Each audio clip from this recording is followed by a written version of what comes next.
Any feedback for behavioral sciences? How can we make it better? Somebody must have an opinion on this. This usually brings up a lot of strong feelings. Yes, we'll talk afterwards. No, seriously, because I know this often brings up a lot of strong feelings. Behavioral sciences, how to take care of officers. It is my job, and I want to know how to do it as well as possible. So any suggestions are welcome. I got a question. So I know that for like the fire department, whenever they take a pretty serious call involving a child or a death or something like that, they actually take them out of service, the firefighters. Okay. So one thing I've noticed is, you have a lot of officers who take a lot of calls here, and some of them involve Southwest or whatnot. And it just kind of seems like it's 3 to 42, upload your camera, and then go change. But Yeah. what is being done as a follow-up with these officers to ensure that they're okay after calls are taken such as that, or why is it's not being mirrored kind of towards the fire department's way of doing things, where even comes out, behavioral science come out, they actually send them home for it. Sure. Did everybody hear that? So he's wondering why, if after a very traumatic, like Victoria Martins or something like that, Sure.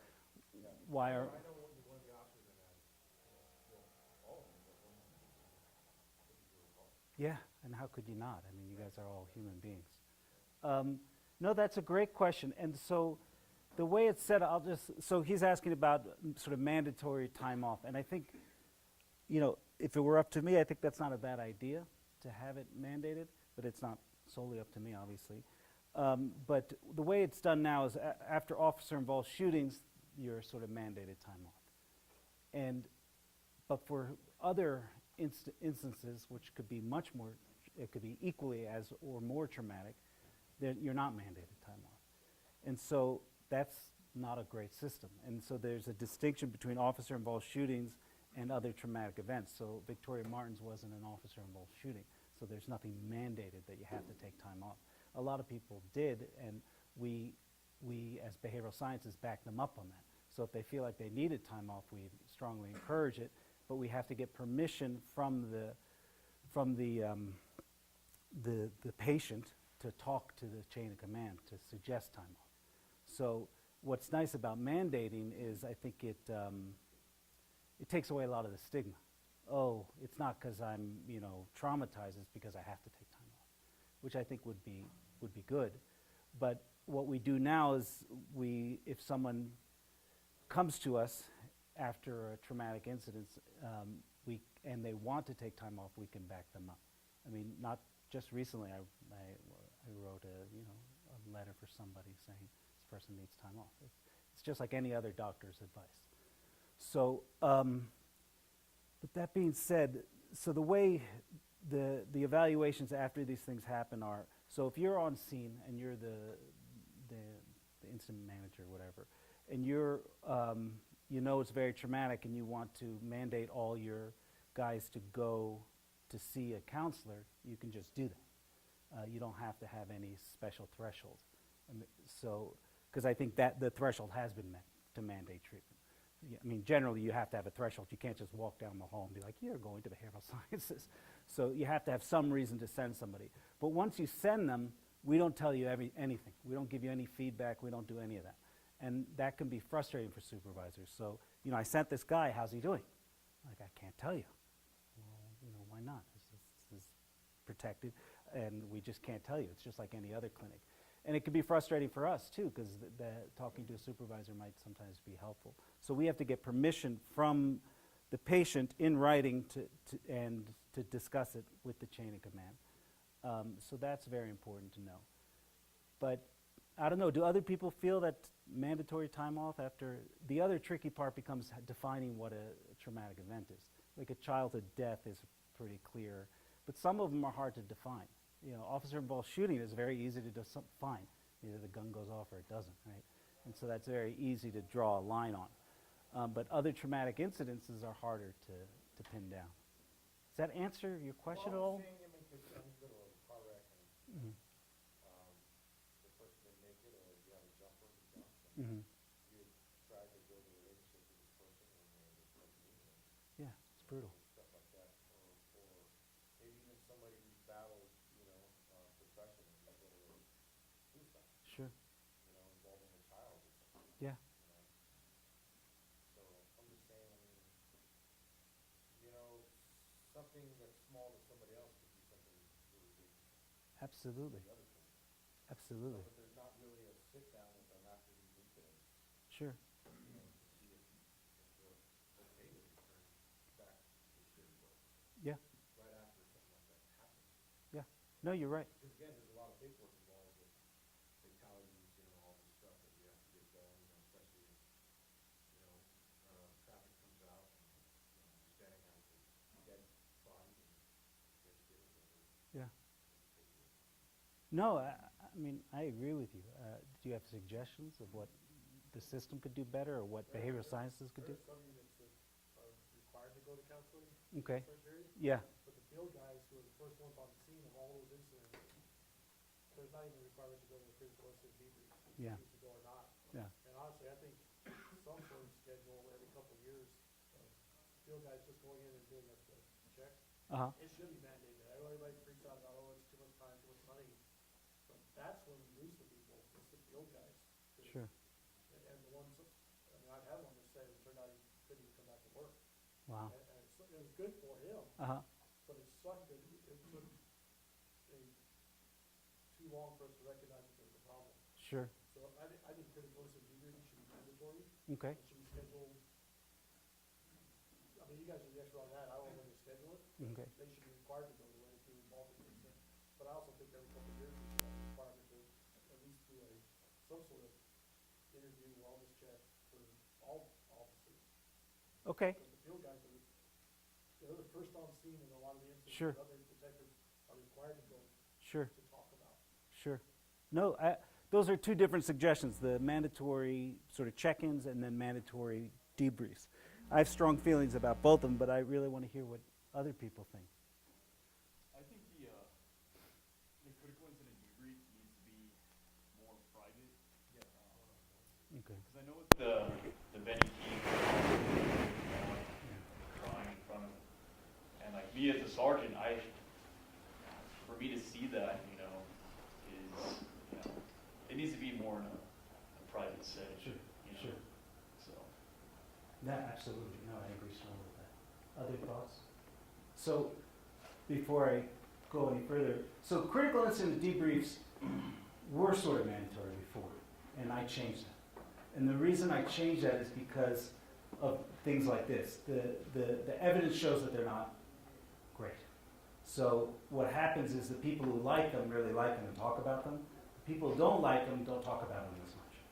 And so, but the evidence shows that on whole it doesn't help with PTSD, it doesn't help basically with anything.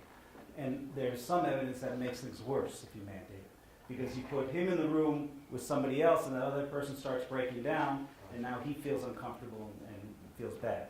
Or somebody else starts talking about details of the trauma that the other person isn't ready to talk about, and now they're traumatized again. So I'm brought into this room, I don't want to be there. I just want to be safe, I want to be home with my family. I'm brought into this room hearing everybody and all the terrible things that happen, it can be more traumatizing. So if you have a group of 20 people and 10, 15 of them seem to be doing really well and there's a few quiet ones not doing well, they could be doing really badly. Or exactly what you were saying, that the military is trying to deal with this, and we might adapt something like this, where before you do a debrief, you sort of get a lay of the land and figure out, who's going to be there. Is there going to be supervisors? Do people get along? Because if you have two people that sort of don't get along or have bad feelings to each other, and then you put them in this very emotionally intense place, the facilitator, one, should know about that, and if they do know about it, they shouldn't be they would separate them anyway. But if they're in there, really bad things can happen, and the facilitator might not even notice, because people who don't get along, a little subtle jab can go a long way, especially in that situation. So what we did was we made them voluntary. And what you guys can do as supervisors, if any of your guys are in a critical incident, you can offer one. You could just call us and we'll help set it up and we'll offer one. We think that's a great way to reach out to people and get people involved in their own health care. So at any point, you guys can just Say, hey, you know, you guys, you've been field officers for X many years. I want you guys to all check in. If you do it, I think you can't force people to go into treatment sort of willy-nilly. And so going to the mandated check-ins, I think that's a good idea. And there are other agencies that have done it, where everybody has to go either once a year or once every other year, just to check in. I think that's a great use of time and money. And I think it could help with morale and a sense of well-being, and that's really what my job is. So that's been floated, and it's kind of struggling, and I don't know if it's going to happen. But what I think you can do is, so you can't, if you send someone to treatment, you have to have a reason. So, hey, you come in late 3 times, you seem distracted, I want you to go talk to a counselor. You can do that. But I think, just thinking about it now, you could probably just tell your whole squad, hey, you know, within a year, everybody has to check in once. I'm mandating everybody, because I know, you know, this is a traumatic thing, and I want everybody to check in. And sometimes the people who grumble the most will be the ones that might benefit the most too. And from my experience is the officers who go through an officer-involved shooting or a traumatic incident and they're forced to check in, they often come back. And they would never have come in the first place had they not been forced. And I think it's helpful to, otherwise I wouldn't do what I do. So I think that's something you could consider and I'd be happy to work with you on that if you wanted to do that. If any of you guys thought, hey, that's a good idea, I'd be happy to help you get that done. And I think there was some union stuff too, that they thought it was, the union was against it for some reason, sending everybody. I think the chief was for it, Geyer was for everybody getting, you know, once a year or every other year, but the union I think was against. Not that I want to start with shit, but that's what I recall. But those are both excellent suggestions and ideas. Does that get more to what you were asking? You still seem a little... Yeah, no, yeah, just kind of taking it all in. Just, another thing too is like, I mean, how many actual supervisors have a number to your guys' office? They all You know, should. they all should, but I mean, if we check each other's cell phones now, I mean, how many of us actually have, you know? So, Does I'm any- saying, I mean, we hear that we're supposed to be here for each other, but I mean, I think a little bit more, kind of flyers in offices or, you know, break rooms or something like that where, it's more available for officers to maybe even do it discreetly. We're like, oh, you know, I'm having a really shitty day, I'm gonna write this number down. So the marketing is what you're getting at. Yeah. So To know that it's, I agree. it's available at any time. you Yeah, know? I agree. And one of the reasons why marketing hasn't been a little bit stronger is because our phone system is fucking awful. And so it took us literally a year and a half to get a phone that was reliable and that would be answered. Because what I wanted was to be able to call at any time, and if you needed, like 24/7, if you needed to talk to a counselor, you could do that. So right now, if you call, you'll get a number, and it'll be a phone tree. If you want to talk to the on-call person, you know, press 1. If you want to leave a message, press 2. So after hours, it'll go to that phone tree, and also during hours, it'll be answered by the assistant. So the phone, so she's not just have to be at her desk. The phone will roll over to her cell phone, and that it seems like a very simple thing. It took fucking forever. Because the worst thing I thought was if we start marketing, say, hey, call us, and people call, and it just rings and rings and rings, which was what was happening. I couldn't think of anything worse, right? I'd rather people, in some senses, just not call, you know. So, but now we've got that straightened out, so I think everybody should be able to contact us. And I'll give you my personal number too, if you want to take it down. I'll just write it down here. It's 573-5704.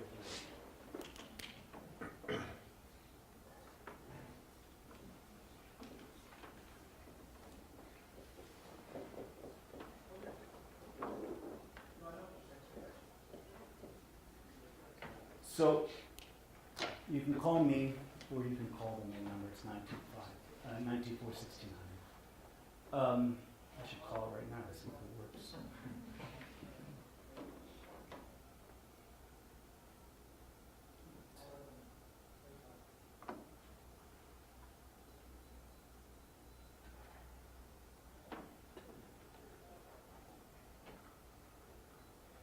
764-1600. Let's see if it works.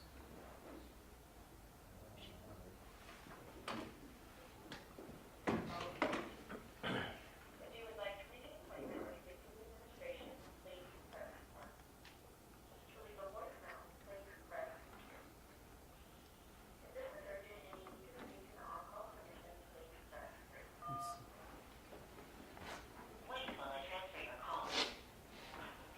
God, I hope this works. Let me try.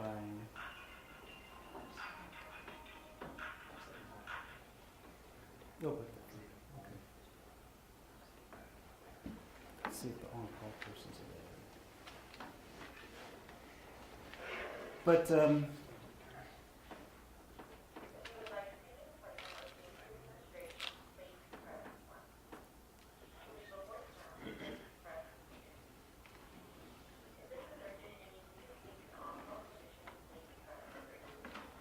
so I.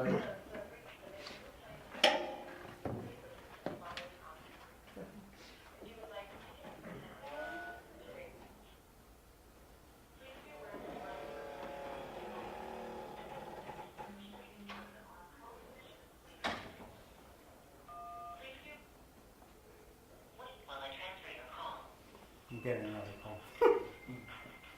Oh, that was me. So hopefully this will get connected to the clinician on call. Hey, is this Troy? Hey, you're on call?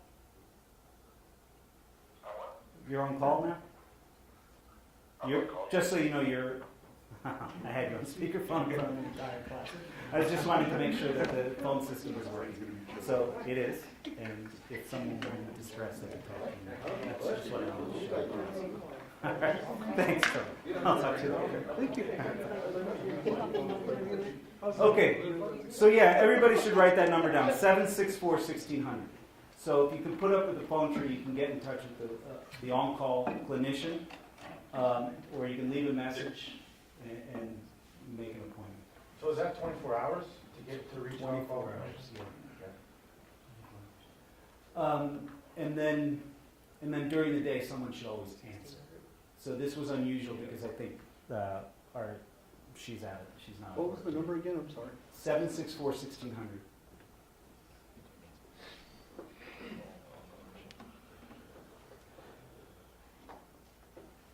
Other questions about that? So the people taking call are Troy and then folks from New Mexico Solutions. Those are the ones.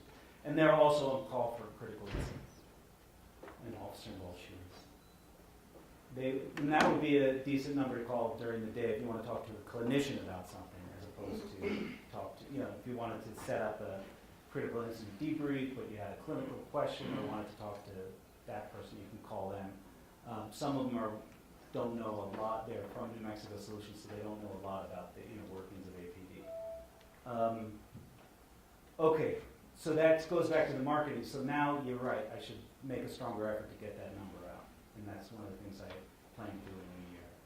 And I think we have flyers in every substation, but they're these little crappy flyers, and no one, you just don't notice them. So yeah, I think marketing is a good idea. If you have any marketing suggestions, wide open, honestly. Anyway. Would it be on our web? Yeah, we have it's on the city and the whatever the extension. Yeah, it's on the peer support tab. Oh, that goes back to what you were saying. Peer support does look for like critical instances, and then they'll call people if they feel like a child is custody death or something like that. They've done that for me. Oh, nice, good. Was that helpful? It was very nice. It was Good. surprisingly nice. Oh, good. Yeah. And then they just asked me about the officers on the scene and stuff. I said, you may want to talk to this person, but they found us on the CAD and just said, you doing okay? Sure. So it was Good. really nice. Well, I'm glad. I'm glad to hear that. Other thoughts, suggestions? I mean, I have other crap I can talk about. Other thoughts?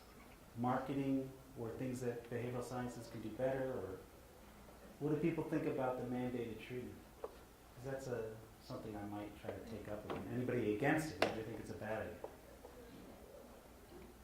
I don't want to do it. I'm assuming that everybody thinks it's a good idea. You don't want to do it. No. Okay, but do you think it's a bad idea for the department? Not terrible.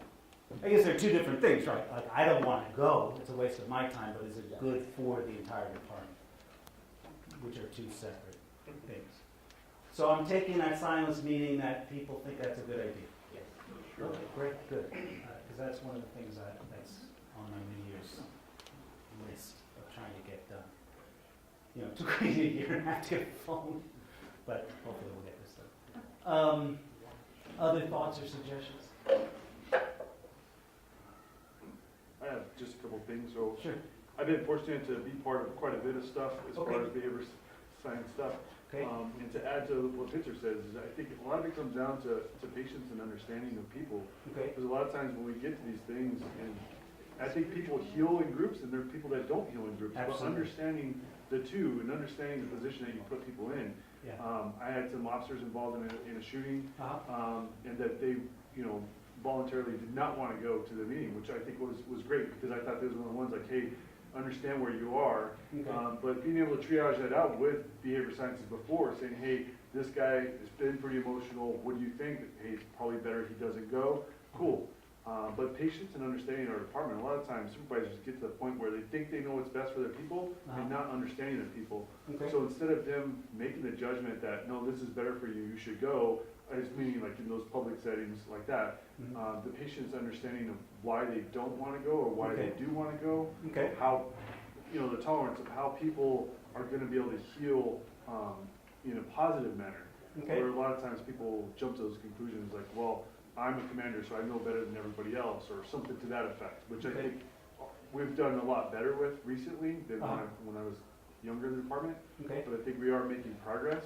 Good. I think if we do mandated training, that helps the entire department, whereas if it's not, if it's voluntary, I could see that potentially being down the road, well, this guy goes 5 times a year to behavior sciences, so obviously there's something wrong, and this guy is never gone. So I Yeah, think yeah. if we do it mandated, and everybody's on the same level playing field, Yeah. it protects our entire department, saying, hey, look, everybody's been afforded the same parts. Not saying that if somebody needs extra stuff, Sure. that it's not negative, but I could see that being something that, especially with the EIS stuff and all that, hey, this guy's always in there, and he gets involved in something, they're gonna come back and say, well, we knew it was coming because he's always in there, Okay.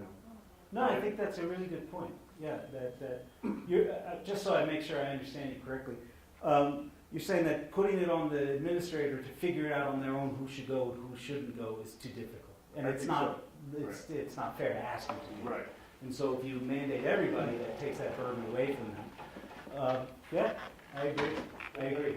The training for doing that, I can tell you, 3 times that we've sent people for just some counseling. One turned out to be a lot worse than we thought, Okay, but each time the process was different because nobody knew how to start the process. Okay. Or who to contact first, or are we crossing the line because someone started thinking fit for duty, we're like, no, we just think he's struggling with some issues. Sure.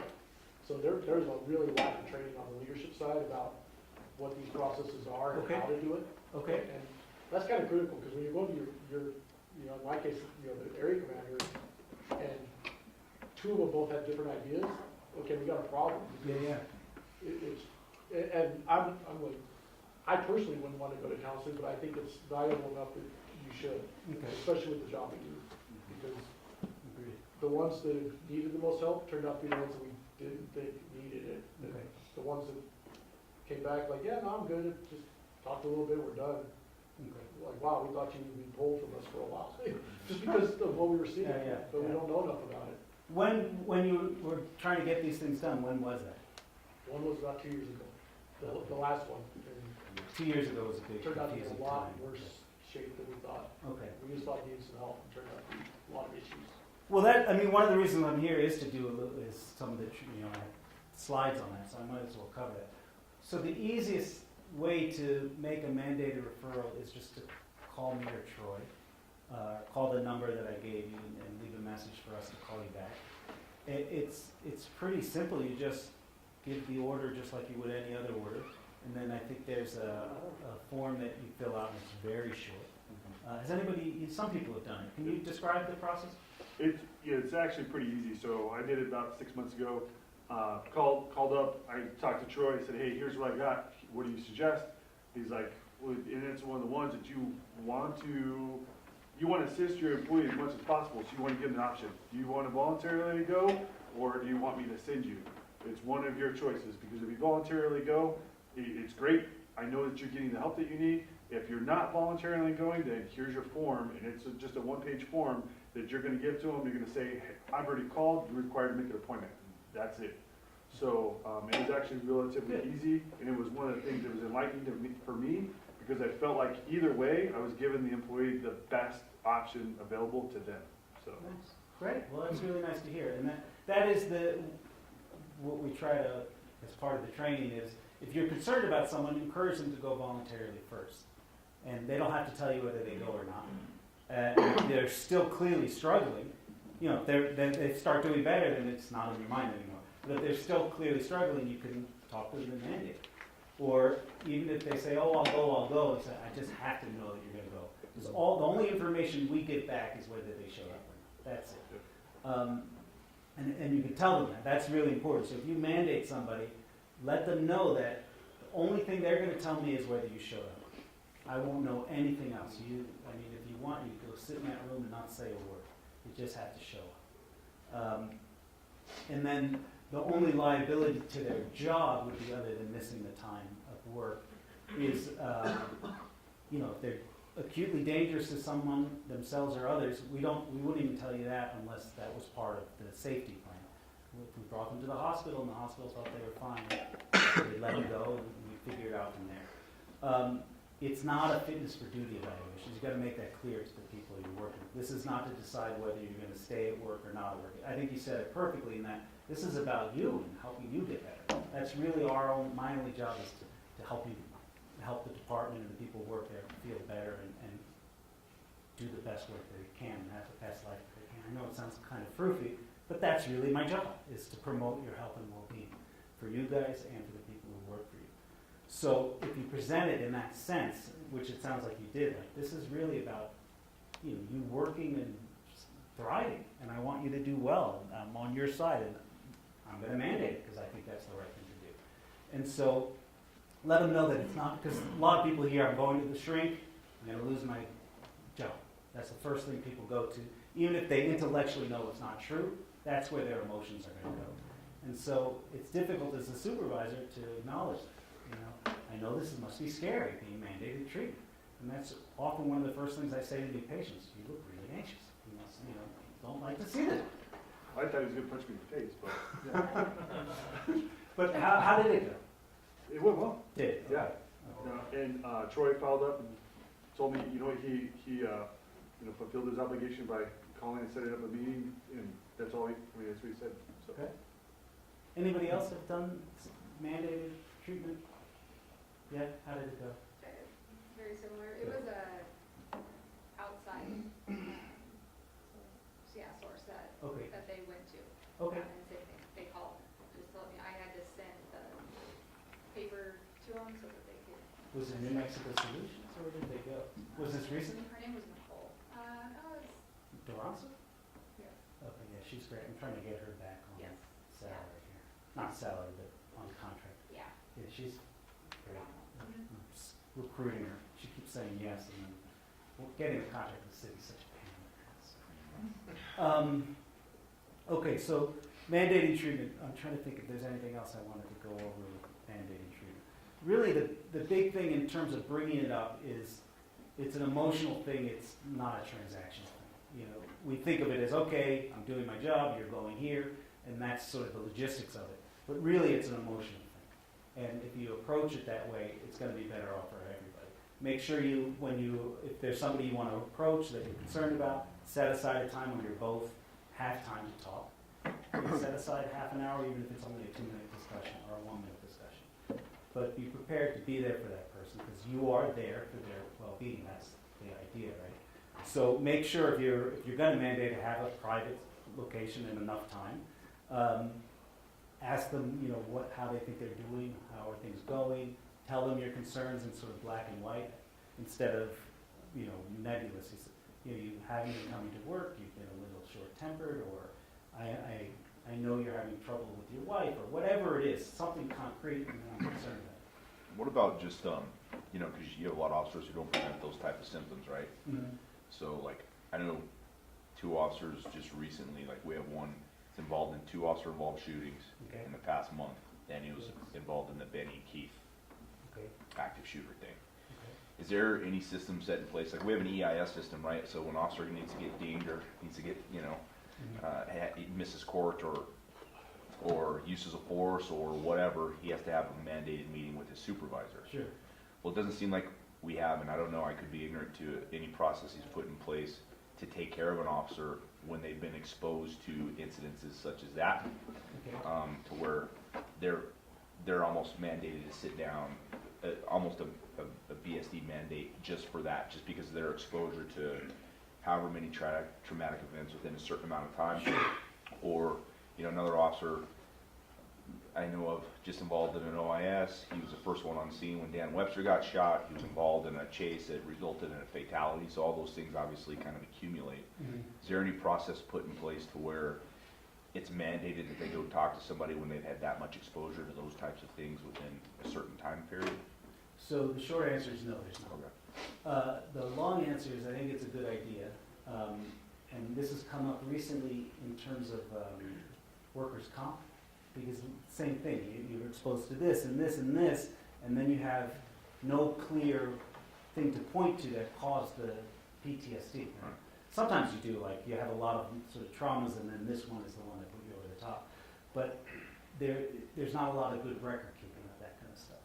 And so the devil's in the details of that, because one of the suggestions which I liked, which got nixed somewhere along the way, was to have it sort of like exposure. Someone, you mentioned the fire department.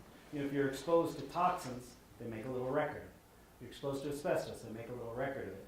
And then if you start to get these weird ailments down the line, like a lung disease, where you say, well, it's because of that asbestos, but there's not a clear, like, I went into a building and something fell on me and I broke my leg and I want workers' comp. It's more, I was exposed to all these toxins along the way and now I want workers' comp because of it.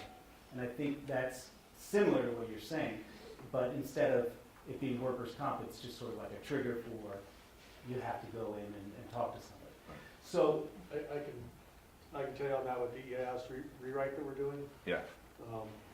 We're getting rid of the EIS idea, and part of it is, there are algorithms that can find all these relational datas. Yeah. It'll take about 1.5 to 2 years to build it out because of how complex it is, but that is a phase of it's building it out of, is this a critical incident? How does it relate to all these other things going on in your career and what's happened with you, and how are all these data pulling together to guide you that, hey, maybe this is a person that we need to have someone talk to, just because. oh, that's going to be part of the system. I should. The probably build talk out to would you be guys. about 1.5 years from now, hopefully, that it can guide you and say, this is, they're showing a path that says they could be heading towards a big use of force or a meltdown because of the things that happened. So if you don't intercept it now, it could be a problem. So maybe this is the time to talk to them before it becomes a problem. And that's the idea, is to guide it. That's why we're getting rid of EIS. That's something.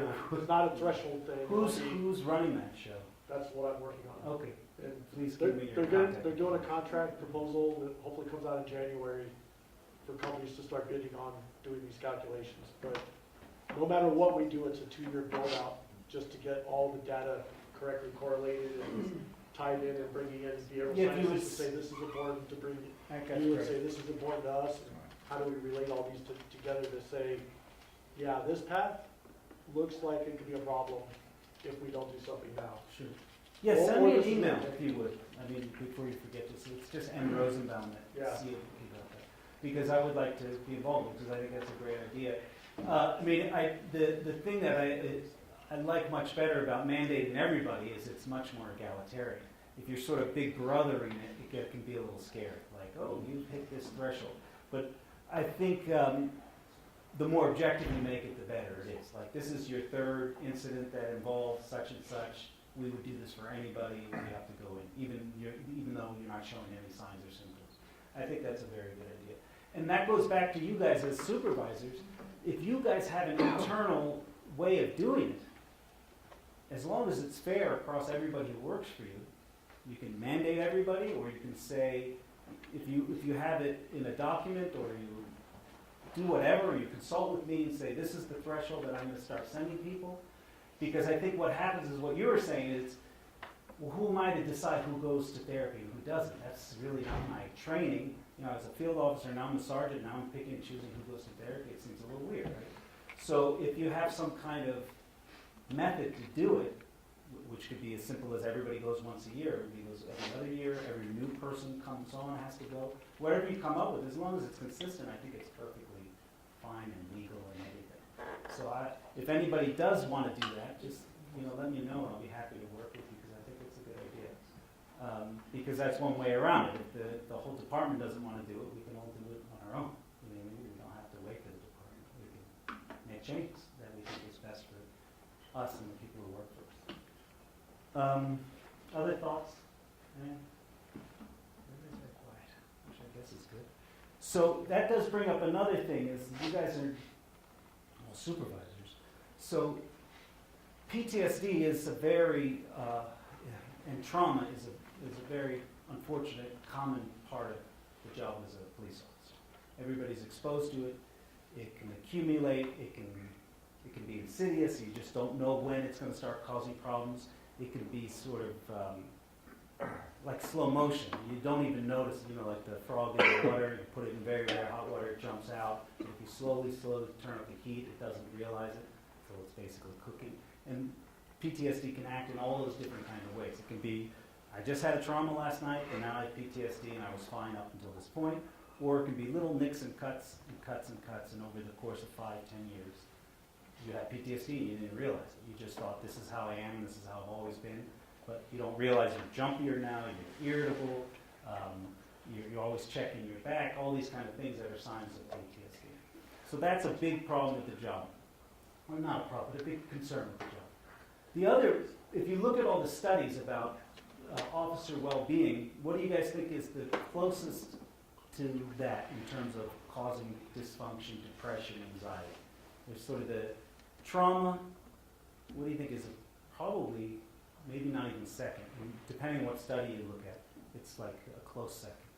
I'll give you a hint. You guys are all supervisors, right? It's the administration. That's what people report as causing the most discomfort, depression, anxiety. It is a feeling of being alienated from the administration, from feeling like no one cares, from being passed over. I'm sure everybody in this room has felt that way about the administration at one point or another. And so I don't have an easy answer on how to fix that, but I think the first step of fixing any kind of psychological or systems problem is being aware of it. So realize that you guys are part of the solution, but you're also part of the problem.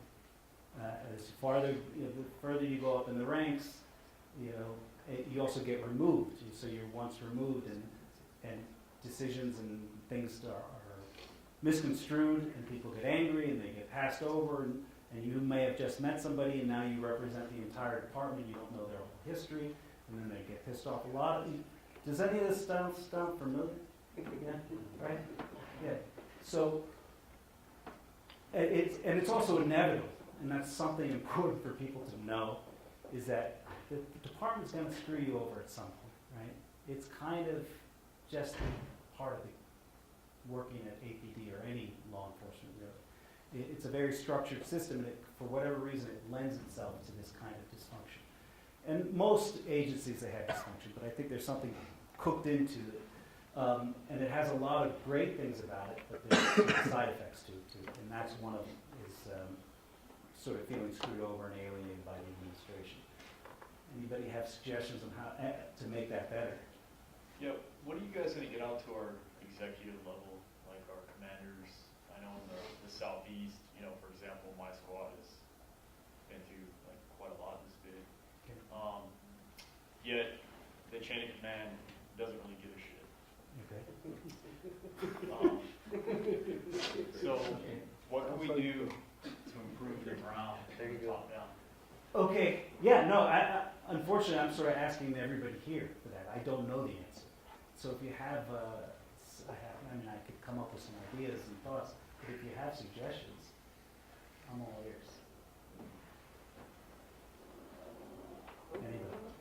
How to make morale better, how to fix some of this dysfunction, how to, so you're saying, I don't know, having a commander that, reaches out and, and lieutenants that, care, being out on the holidays with the guys, taking calls, checking in on the sergeants, because we're, embedded with these guys, day in, day out. I just think you getting out to our executive level and saying, hey, here's some ways to kind of fix morale, instead of always identifying what they're fucking up and what they're doing wrong. Hey, here's some ways to, okay, that can affect morale in a positive way. that's a good idea. So what, so either formally or informally reach out to command level and above, like commanders and above, Yeah. and present ways on how Because I to don't raise even think, morale. honestly, I think, they're inept as well. They don't know how to do it. Yeah, So maybe educating them. that's an excellent idea. Yeah, no, I'll put that on my list of suggestions. That's a really good one. So, and I was gonna meet with Geyer and the DCs, hopefully in the next month or so, present about behavioral sciences and these different ideas.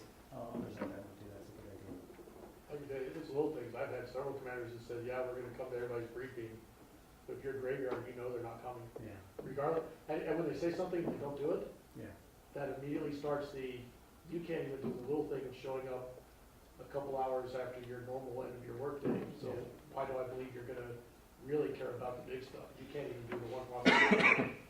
yeah. And I can't remember the last time, and I was on graveyard most of my career, I can't remember the last time someone showed up on graveyard, just to say, hey, how's it going? But that's a perfect example of something that could be teachable, like what you were saying. So if a commander wants to be approachable, like I remember I was the commander, or might have even been the chief, early on in my career here, I've been here 10 years. He said, I have an open door, you guys can come talk to me anytime. And then he leaves, I'm like, is that true? Like, no. You have to send a memo to your sergeant, and then the lieutenant, and then it's like, okay, so much for an open door. So that would be teachable. If I had that commander here, I would say, hey, never make promises that you're not going to keep. That's the worst for morale. And if you're trying to build trust and community, think of ways that you can actually do it and follow through. And there's another way of reframing that. Instead of saying, hey, I'm going to come in, I know Geyer used to give little, acknowledgement gifts and stuff like that, which I thought was nice. But he could say something like, or she could say something like, hey, I leave work when work is done, and I go home and I'm with my family and my friends, and I make that a priority to leave on time, so I don't come back after hours.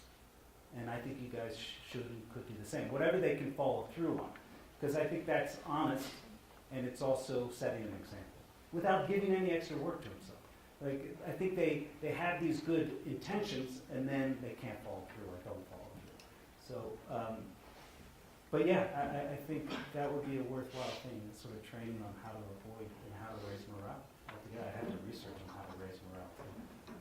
Well, the thing too though is that if they're gonna be trained on that, they have to realize that it would have to be from the heart and genuine, not Yeah. just, well, okay, I'm going out to your briefing room because I have to. Yeah, yeah, Be more, exactly.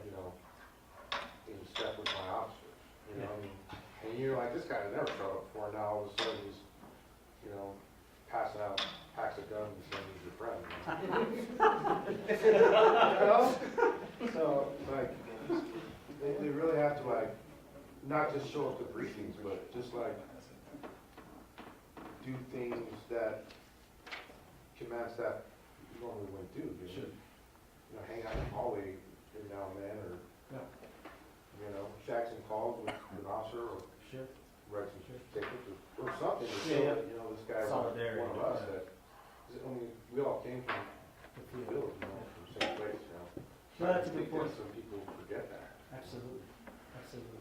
No, I agree. Yeah, no, I don't know the best way on how to teach somebody how to be a better leader in terms of raising morale. I'm sure there's 100 different methods, and I'm going to try to figure out which is the best, most useful one to pass on to our administration. Yeah, I think that's a very good idea. I'm trying to think there was something else I wanted to cover. But those are the main things. And so, for you guys, like, as I said, I've been here a long time. has other people noticed that there's a trend of less camaraderie after work or on weekends or things like that? Yes, no? Yeah. I wonder why. Because I think in some ways that's a good thing, in some ways that's a bad thing. It's a bad thing in that I think you guys, you know, bonding and after work and on weekends is so important for morale, safety, everything. The only downside to it is it becomes your whole life. And so just like everything else in life, you have to strike a balance. And I think, so, and as supervisors, you know, you can mandate fun sometimes. You know, and we used to do that where, hey, we're gonna have a party. I remember my sergeant was like, and we're gonna have it at your house. I was like, okay, we can do that. But you know, it's I think you can do that as you can make the changes you want to see at your level.